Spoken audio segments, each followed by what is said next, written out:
ஜெபம். எங்களை நேசிக்கிற பரிசுத்தமுள்ள பரலோக தந்தையே, பரிசுத்த பிதாவே, உண்மை அறிவது நித்திய ஜீவன் ஆண்டவரே. ஏசப்பா, உமக்கு தோத்திரம்.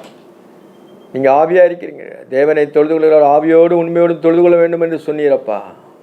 உண்மை ஆவியோடு உண்மையோடும் தொழுது கொள்கிறோம்ப்பா. எங்கள் மேல் கிருபையாக இருக்க வேண்டுமா ஜெபிக்கிறேன். சுத்த இருதயத்தை தாங்க, நிலவரமான உங்களுடைய ஆவியை எங்கள் உள்ளத்தில் ஊற்றுங்கப்பா. சோத்திரம் சோத்திரம் சோத்திரம். ஆண்டவரே, இந்த வேளையில் ஆண்டவரே வசனங்களை தியானிக்க வைக்கிறோம். ஆவியானவர் எங்களுக்கு இந்த வசனத்தை விலக்கி தர வேண்டுமா ஜெபிக்கிறேன். ஆண்டவரே, குப்பிடம் தூசியமாக இருக்கிற எங்களை நீர் பரிசுத்தப்படுத்தி தேவனுக்கு புரோஜனமுள்ள பாத்திரமாய் வணைய வேண்டுமா ஜெபிக்கிறேன். ஆண்டவரே யேசுராஜனே, உமக்கு சரணம் சரணம் சரணம், கோடானு கோடி சரணம் ஐயா. நீரே மரித்து உயிர் தெழுந்தவர், பிதாவின் வலதுபாசத்தில் வீற்றிருந்திருக்கிறவர், எங்களுக்காக பரிந்து பேசுகிறவர். ஆண்டவரே யேசுராஜனே, உமக்கு கோடானு கோடி ஸ்தோத்திரம். வசனங்களை தியானிக்க இருக்கிறோம். ஆவியானவர் எங்களுக்கு ஒத்தாசையாக இருந்த வசனங்களை விலக்கி தர வேண்டுமா ஜெபிக்கிறேன். இயேசு கிறிஸ்துவின் நாமத்தில் ஜெபங்களும் ஜீவனுள்ள பரமபிதாவே, ஆமென். அன்பான ஜேடிகே மேரிகளுக்கு இயேசு கிறிஸ்துவின் நாமத்தினாலே வாழ்த்தல் கூறுகிறேன். நம்ம ஒவ்வொரு வாரமும் வெள்ளிக்கிழமை, அதாவது 8 மணிலேருந்து 8:30 வரைக்கும் தேவனுடைய வசனங்களை ஆராய்ந்து கொண்டு வருகிறோம்.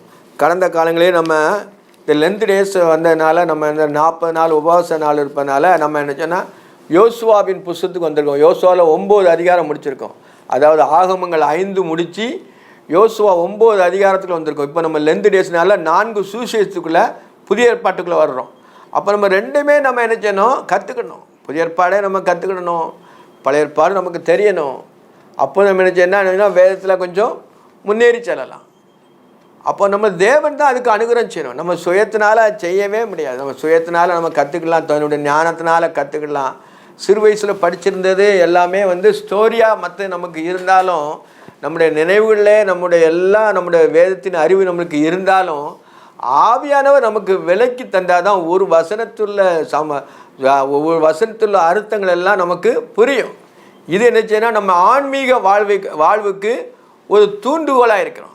எல்லாத்தையும் காட்டிலும் ஆன்மீகம் தான் முக்கியம். உலகத்தின் பிரகமான எல்லாரும் பிழைக்கிறாங்க, எல்லாரும் வேலை செய்கிறாங்க, எல்லாரும் சாப்பிட்றாங்க. ஆண்டவர் அவங்களுக்கு போஷிக்கிறார். ஆனாலும் ஆத்மா வாழ்வது போல நம்ம ஆத்மா வாழணும்னா நம்மளை வேத அறிவு நம்மளுக்கு இருந்தால் தான், அதனுடைய சாராம்சங்களில் நம்ம போனால் தான் என்ன செய்யணும், நம்ம பலன் கொடுக்க முடியும்.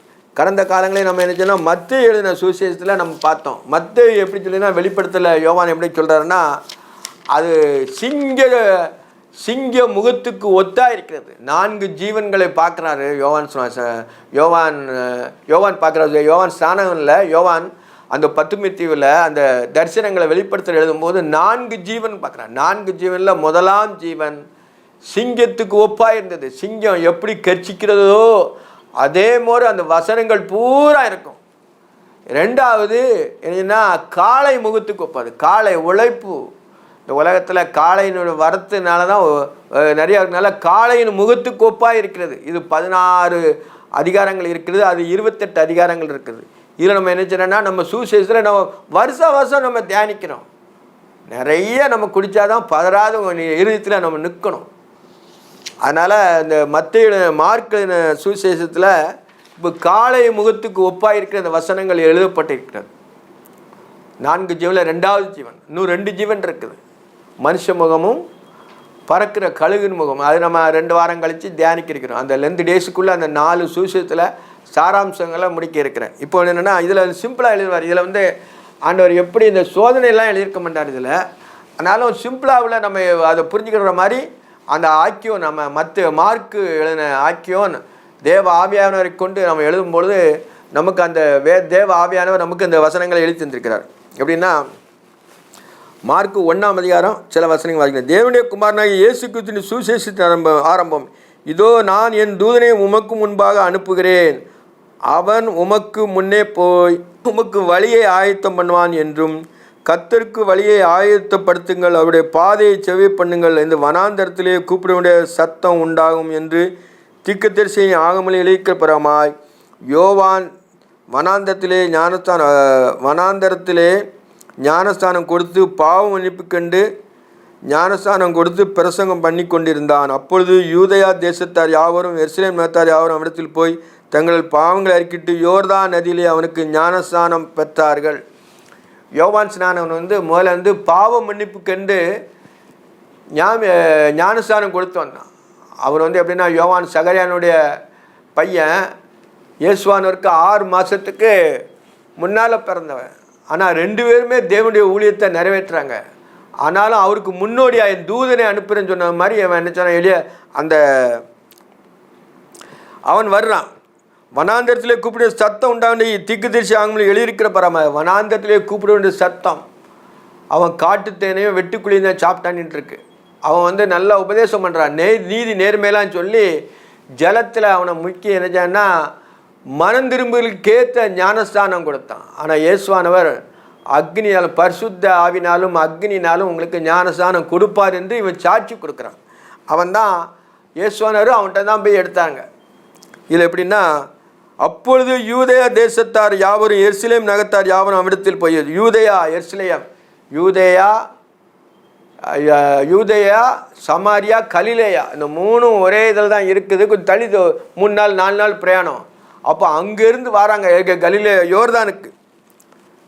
அறிக்கிட்டு யோர்தான் நதியிலே அவனால் ஞானஸ்தானம் பெற்றார்கள். யோர்தான் நதி, யோர்தான் கரை புரண்டு போகுது. யோசுவாவில் பார்க்கும்பொழுது அவங்க யோர்தானை கடந்தான் கானானுக்குள்ளே போகணும். 2.5 கோத்திரத்துக்கு இங்கே இருக்குது, மிச்சம் 9.5 கோத்திரத்துக்கு யோர்தானுக்கு அந்தப்புறம். அந்த யோர்தானில் தான் யார் ஞானஸ்தானம் கொடுத்தா? யோவான் ஸ்நானம் எல்லாருக்கும் ஞானஸ்தானம் கொடுத்தான். மனம் திரும்பலுக்கேற்ற ஞானஸ்தானம் கொடுத்தான்.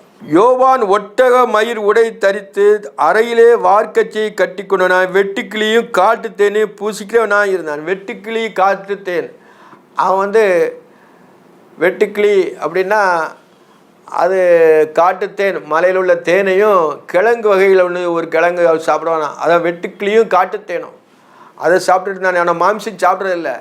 அதனால் அவன் நினச்சேன்னா தேவனுடைய ஆவி அவனோடு இருந்தார். ஆனால் அவன் பிரசங்கிக்கான், உண்மையை சொல்கிறான். தேவனுக்கு வழியை இயேசுவானவருக்கு ஞானஸ்தானம் கொடுக்கவும் அவரை பிரதிநிதிப்படுத்துவதுக்கும் தான் அவன் உலகத்தில் வந்தான். யோவான் ஸ்நானகன் வனாந்தரத்தில் இவருடைய கூப்பிடுற சத்தம், அவன் நீதியை சொல்கிறான். பிலிப்பு உடைய அதாவது மனைவியை ஏரோது வச்சிருந்ததான், அது அவனுக்கு உள்ளத்தில் தெரியும். நீ செய்கிற தப்பு நீ ராஜாக்கிட்ட நேராக போய் சொல்லிடுவான். அப்போ எவ்வளவு அவனுக்கு தைரியசாலி, அதான் தேவன் முன்குறித்தது. அதான் அவன் என்ன சொன்னால் இயேசுவானவருக்கு ஞானஸ்தானம் கொடுக்குறதா அவன் பூமியிலே வந்தது. புரிகிறான். அவன் என்னிலும் வல்லவர் ஒருவர் எனக்கு பின் வருகிறார். என்னிலும் வல்லவர் அவன் சொல்கிறான் இயேசுவானவர் குறித்து. என்னிலும் வல்லவர் தெரியுமா? தெரியும், 2 பேருக்குமே தெரியும். ஆனாலும் அவனுக்கு என்னென்னா இயேசுவானவரை பார்க்கல, அவர் ஞானஸ்தானம் கொடுக்க தான் அனுப்பப்பட்டு வந்தேன்னு சொல்கிறார். அந்த நிருபத்தில் பின்னால் உள்ள இதில் பார்க்க இருக்கிறோம். அவன் என்னிலும் வல்லவர் ஒருவர் எனக்கு பின் வருகிறார், அவருடைய பாதரட்சியின் வாரை குவிந்து அவிழ்ப்பதற்கு நான் பாத்திரன் அல்ல. அவருடைய அவன் ரொம்ப தன்னை தாழ்த்திட்டான். தேவத்துவத்தின் பரிபூரணமெல்லாம் சரீரப்புறமாக அவருக்குள் வாசம் செய்து, இயேசுன்ற சரீரத்துக்குள்ளே தான் தேவத்துவத்தின் பரிபூரணமெல்லாம் வாசம் செய்து தான். அந்த பரிபூரணத்துக்கு ஞானஸ்தானம் கொடுக்கறதுக்கு தான் அவன் யோவான்ஸ்தானம் வரதான். அதான் அவன் சொல்கிறான் எப்படின்னா, என்னிலும் வல்லவர் ஒருவர் எனக்கு பின் வருகிறார், எனக்கு பின்னால் ஒரு வல்லவர் ஒருத்தர் வருகிறார், அவருடைய பாதரட்சியின் வாரை குவிந்து அவிழ்ப்பதற்கு நான் பாத்திரன், அவருடைய செருப்பை கலர்த்தி விடுறதுக்குள்ள நான் பாத்திரன் அல்ல அப்படிங்கிறார். அப்போ தன்னை அவன் இயேசுவானவருக்கு முன்பாக ரொம்ப தாழ்த்தினான். ஏன்னா அவர் தேவன், காடுங்கிறது அவனுக்கு தெரியும். யோவான் என்னை அனுப்பினர் இவர் தான் அப்படின்ட்டு அவன் சொல்கிறான். அதனால தான் அவன் அந்த வசனங்களை ஆணித்தரமாக எழுத முடியுது அவனால். அவன் பாதரட்சைகளின் அவரே குனிந்த வைப்பு நான் பாத்திரன் அல்ல, நான் ஜலத்தினாலே உங்களுக்கு ஞானஸ்தானம் கொடுத்தேன், நான் ஜனத்தினாலே உங்களுக்கு ஞானஸ்தானம் கொடுத்தேன், அவரோ பரிசுத்தாவினால் உங்களுக்கு ஞானஸ்தானம் கொடுப்பார் என்று பிரசங்கித்தான். அவன் பிரசங்கித்தான், பரிசுத்தாவினால் அவங்களுக்கு ஞானஸ்தானம் கொடுப்பான்னு சொல்லி அவன் பிரசங்கிக்கிறான். யார் பிரசங்கிக்கிறா? யோவான் ஸ்நானன் பிரசங்கிக்கிறான். அந்நாட்களில் இயேசு கலிலேயில் உள்ள நாசரேத் ஊரிலிருந்து வந்து யோர்தானிலே யோவானால் ஞானஸ்தானம் பெற்றார். அந்நாட்களிலே சிம்பளித்தார் ஆண்டவர். அந்த நாட்களில் அவன் என்ன செய்வான்னா, எங்கே இருந்து வந்தால் நாசரேத் ஊரிலிருந்து, அதாவது இயேசு கலிலேயில் உள்ள நாசரேத்து, கலிலேயா கடைசியில் இருக்கிறது, அதிலிருந்து அந்த நாசரேத் ஊரும் கலிலேயும் பக்கம் பக்கம்தான். அதான் எழுதுற. அந்நாட்களில் இயேசு கலிலேயில் உள்ள நாசரேத் ஊரிலிருந்து வந்து யோர்தான் நதியிலே யோவானால் ஞானஸ்தானம் பெற்றார். நமக்கு ஏற்றதாக இருக்குன்னு சொல்லி அந்த அந்த மத்தேயுவின் ஆய்வு எழுதுவார். இதில் என்னன்னா ஞானஸ்தானம் பெற்றவர்னு சிம்பிளாக எழுதி முடிச்சிட்டார். அப்போ நம்ம வசனத்தினுடைய உள்கருத்தை ஆராயும் பொழுது யோவான் அவருக்கு ஞானஸ்தானம் கொடுத்தான். அதுக்கு தான் அவன் அனுப்பப்பட்டிருக்கிறான். அதை அவன் அறிஞ்சிக்கிட்டாங்க. அதனால தான் ஞானஸ்தானம் பெற்றார். அவர் ஜலத்திலிருந்து கரையினுடனே வானம் அவருக்கு திறக்கப்பட்டது. பார்த்தீங்களா, அவர் ஜலத்திலிருந்து கரையினுடனே வானம் அவருக்கு திறக்கப்பட்டது. எல்லா இதுலேயும் இருக்குது, வானம் அவருக்கு திறக்கப்பட்டது. அப்போ என்ன சொன்னால், அவர் ஞானஸ்தானம் பெற்று அவர் நம்மளை போல அவர் மாம்சத்தில் வந்தார். தேவன் காடுங்கிறவர் அவர் அருவி தேவனை ஒருவனும் ஒரு காலம் கண்டதில்லை. பிதாவின் மடியில் இருக்கிற ஒரே பேரான குமாரனே அவரே உலகத்துக்கு வெளிப்பட்டார். அந்த தேவனானவர் மாம்சத்தில் வெளிப்பட்டார். அன்றின் தேவபக்திக்குள்ள ரகசியமாவது தேவன் மாம்சத்தில் வெளிப்பட்டார். தேவ தூதர்களால் காணப்பட்டார். உலகத்தில் விசுவாசிக்கப்பட்டார். புறஜாதியிடத்தில் பிரசிக்கப்பட்டார். மகிமேல் எடுத்துக்கொள்ளப்பட்டார். அதான் பவுல் சுருக்கமாக அந்த எழுதி வச்சிருப்பார். மாம்சத்தில் வெளிப்பட்ட தேவன் அவர் எதுக்காக மாம்சத்தில் வெளிப்படணும்? இந்த கட்டளை, அதாவது 40 அந்த தேவனோடு மக்களோடு அவர் வாசம் பண்ணுவதற்காக தம்மை தாழ்த்தி வெறுமையாக்கி சர்வத்தையும் சிருஷ்டித்த தேவன், வானத்தையும் பூமியும் சமுத்திரத்தையும் எல்லாவற்றையும் சிருஷ்டித்த தேவன் தன்னை ஒரு சின்ன மனுஷனுக்குள்ள, தன்னுடைய ஒரு குறுகிய இதுக்குள்ள ஸ்திரியின் கற்பத்திலே அவர் தனக்குன்னு ஒரு சரீரத்தை உண்டு பண்ணி அதில் வெளிப்பட்டு தன்னுடைய பாவங்களுக்காக, நம்முடைய பாவங்களுக்காக அவரே பரிசுத்தம் உள்ளவராய் அவர் தேவனுக்கு உகந்த பலியாக தன்னை காணிக்கையாக செலுத்துவதற்காக அவர் ஸ்திரியின் வித்தில் வந்தார்.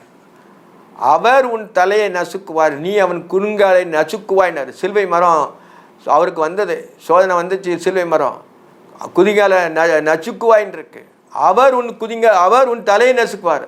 சர்ப்பத்தின் தலையை ஆண்டவர் நினைச்சார்னா சிலுவையிலே ஆணி எடுத்து மகிமையாய் வெற்றி சேர்ந்தார். அந்த சிலுவை தியானத்தை நம்ம தியானிக்கிறோம்.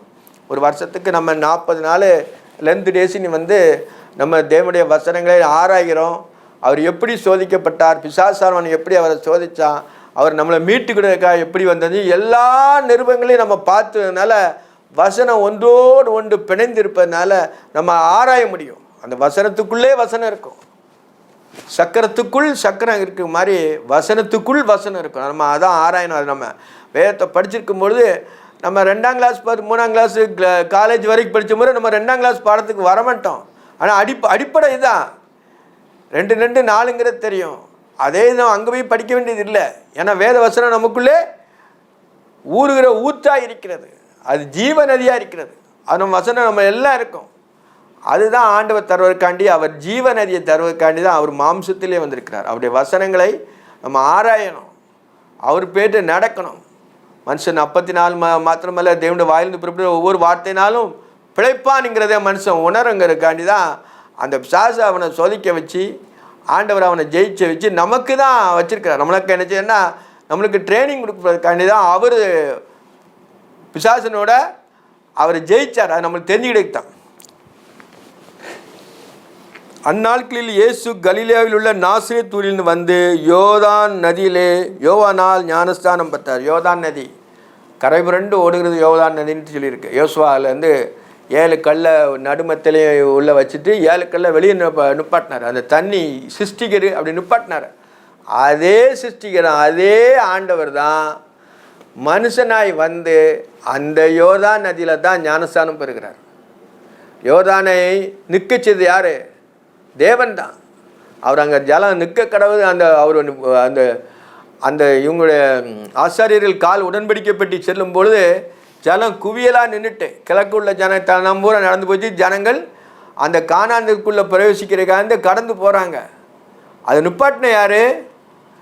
தேவனாய கர்த்தர். அதே கர்த்தர் தான் இப்பொழுது யோவான் ஸ்நானம் மூலமாக யோர்தான் நதியில் ஞானஸ்தானம் பெறுகிறார். அது எவ்வளோ பெரிய பார்த்தீங்களா, எவ்வளோ பெரிய மிரக்கல் பார்த்தீங்களா. தேவன் தம்மை எவ்வளவாய் தாழ்த்தி நமக்காண்டி அவர் மாம்சத்தில் வர வேண்டியிருக்கிறது.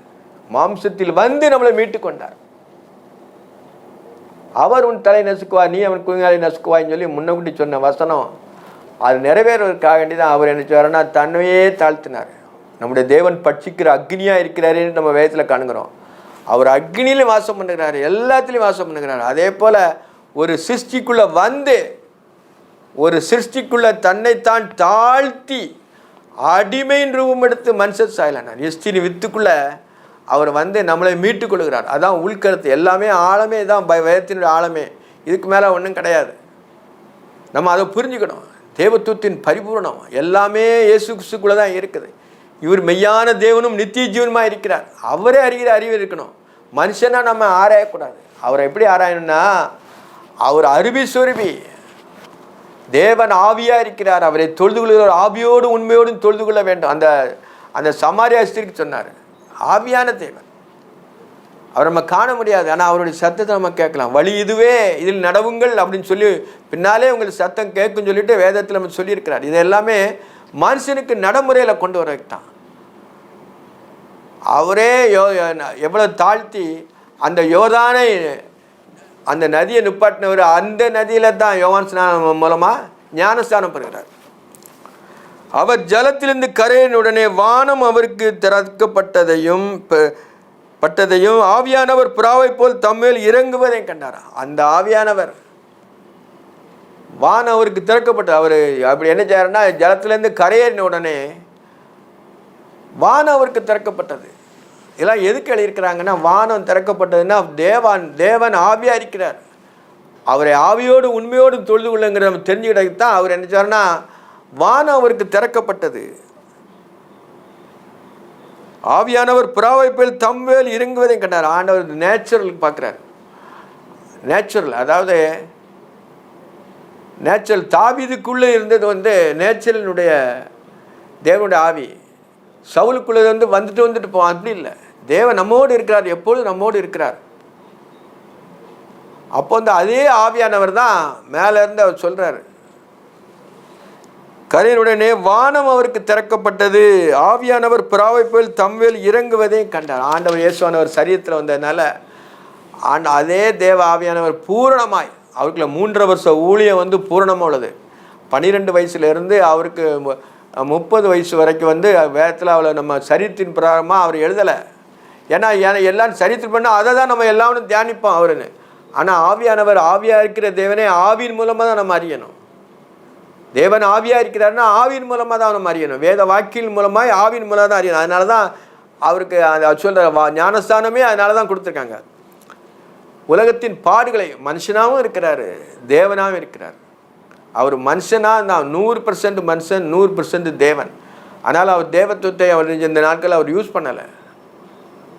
அவர் அப்படியே தன்னைத்தான் வெறுமையாக்கி, அப்படி தன்னுடைய ரத்தத்தை முழுவதும் சிந்த வேண்டி இருக்கிறது, வெறுமையாக்க வேண்டியிருக்கு. அவர் தேவன் தான். பிறகு அவர் உயிர்த்தெழுந்த பிறகு அவருக்கு பாடியே வேற ஆயிட்டு, அவர் நித்தியத்துக்குள் இருந்த இடத்துக்கு போயிட்டார். அதான் நம்ம வேதத்தில் நம்ம அறியணும். அன்றியும் நீர் என்னுடைய நேசகுமாரன், உம்மில் பிரியமாயிருக்கிறேன் என்று வானத்திலிருந்து ஒரு சத்தம் உண்டாயிற்று. சத்தம், சவுண்டு. அன்றியும் இவருடைய நேசகுமாரன். நேசகுமாரன் தேவனுக்கு பிள்ளை குட்டிலாம் கிடையாது. ஏசுவானருக்கு பிள்ளை உண்டு அப்படிலாம் கிடையாது. பிதாவுக்கு ஒரு பிள்ளை ஏசுவானார் அப்படி. அவர் ஒரே ஒன்காடு, ஒரே தேவன் தான். ஆனால் அவருடைய சீசத்துவம், அவருடைய அதை வேலை வேற. அதான் நம்ம அறியணும். அவர் ஒரு மாம்சத்தில் வந்திருக்கிறார். எப்படி நம்மளை மீட்டுக் கொள்வதற்காக தேவன் மாம்சத்தில் வெளிப்பட்டார். அவர் தேவன், ஒருவரும் பார்க்க முடியாத தேவன், மாம்சத்தில் வெளிப்பட்டார். பவுல் நம்மளுக்கு கிளியர் எழுதியிருப்பார். நம்ம புரிஞ்சுக்கணும். அன்றியும் நீர் என்னுடைய நேசகுமாரன். நேசகுமாரன், நேசகுமாரன் இயேசுவானவர். அவர் சரீரத்தின்படி அவர் தேவன். ஆனாலும் அவர் என்ன சொன்னார், தன்னை தாழ்த்தினால குமாரன் என்ற பட்டத்துக்கு நாமும் அவருடைய குமாரனும் குமாரத்திகளாக இருக்கிறோம் அப்படின்னு நம்ம பைபிள் நிருபத்தில் நம்ம பார்க்குறோம். அப்போ அதே தேவன் தான். எப்படின்னா, நீர் என்னுடைய நேசகுமாரன், உம்மில் பிரியமாக இருக்கிறேன், உம்மில் பிரியமாக இருக்கிறேன். இது என்ன சொன்னால், அவருடைய காரியங்கள் எல்லாம் நிறைவேற்றுவதனால ஆண்டவர் அவன் மேலே பிரியமாக இருக்கிறேன்கிறார். தேவத்துவத்தை அவர் யூஸ் பண்ணவில்லை, தன்னைத்தான் வெறுமையாக்கிறதுனால அவர் அந்த வார்த்தை எழுதுறார். வானத்தில் ஒரு சத்தம் உண்டாயிற்று, உடனே ஆவியானவர் வனாந்தரத்துக்கு போய், உடனே நீங்கள் ஞானஸ்தானம் பற்றி கரையணுன்னே நேசகுமார்னு அவர் சொன்ன உடனே தான் அதே ஆவியானவர் தான் என் பிசாசை ஜெயிக்காண்டி கரைக்கு போடுறார். உடனே ஆவியானவர் அவரை வனாந்தரத்துக்கு போகும்படி ஏவினார். வனாந்தரத்துக்கு போ, தனிமையில் போய் ஜெபம் பண்ண, தனிமையில் போய் கர்த்தரோடு ஆராதனை செய் அப்படின்னு சொல்லிட்டு வனாந்தரத்துக்கு அவரை அனுப்பிட்டார். உடனே ஆவியானவர் வனாந்தரத்துக்கு போகும்படி ஏவினார். அவர் இதயத்தில் ஏவிட்டார்.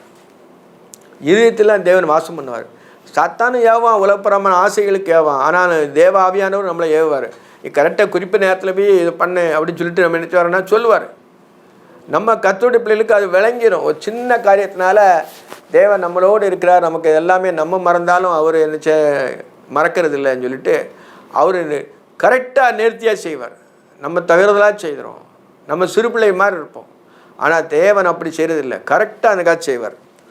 உடனே ஆவியானவர் வனாந்தத்துக்கு போக முடியினார். அவர் வனாந்தத்திலே 40 நாள் இருந்து சாத்தானால் சோதிக்கப்பட்டு, இந்த இதுனா சிம்பிளாக இது வருதில்லை, வனாந்தரத்திலே 40 நாள் இருந்து 40 நாள் அவர் நினைச்சுவாருன்னா உபவாசம் இருக்கிறார்.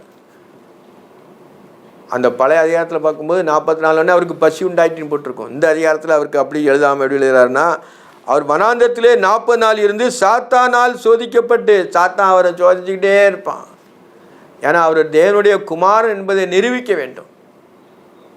அதனால் தேவத்துவத்தை அவர் யூஸ் பண்ணாமல் இருக்கும்போது அவர் நினைச்சவர்னா ஜாஸ்தி அப்பமாக்கு மலையில் போய் என்னை வணங்கன்னு சொல்லுவான், துப்பரிக்கில் நிற்கிறவங்களும் சொல்லுவான். ஆண்டவர் எல்லாமே அந்த பழைய ஜெயித்தார். இந்த இதில் ஆக்கியவன் அப்படி எழுதுறாருன்னா, வனாந்தரத்திலே 40 நாள் இருந்து சாத்தானால் சோதிக்கப்பட்டு அங்கே காட்டு முறையில் நடுவிலே சஞ்சரித்து கொண்டிருந்தார். தேவதூர்கள் அவருக்கு ஊழியம் செய்தார்கள். சிம்பிள் அழைத்ததில்லை, தேவதூர்கள் அவருக்கு எப்போதும் ஊழியம் செஞ்சுக்கிட்டே இருப்பாங்க. சாத்தானால் சோதிக்கப்பட்டு, இந்த உலகத்தில் சாத்தானுடைய சோதனை, சாத்தான் ஒருவன் இருக்க போய் தான் நம்ம சோதனை இருந்தால் தான் நம்ம என்ன செய்யணும், தேவன் என்பதை நம்ம அறிந்து கொள்ள முடியும். சோதனை சகிக்கிற மனுஷன் பாக்கியவான் தான் சொல்கிறார் ஆண்டவர். சோதனை வந்தால் தான் உண்மை எதுன்னு தெரியும், அழுத்தட்டின்னு தெரியாது. சோதனை சகிக்கணும். இந்த உலகத்தில் பாடுகளும் துன்பங்களும் நமக்கு நெருக்கி வரும்பொழுது நம்ம சாத்தானை சார்ந்திருக்கிறோமா தேவனை சார்ந்திருக்கிறோமான்னு தெரியணும். தேவனை சார்ந்திருத்தா நம்ம நினைச்சோம் அவருடைய பாதையின் நீதியின்படி நடப்போம். வேத வசனங்களை நம்ம ஆராய்வோம், தேவன் யார் என்பதை நம்ம ஆராய்வோம்.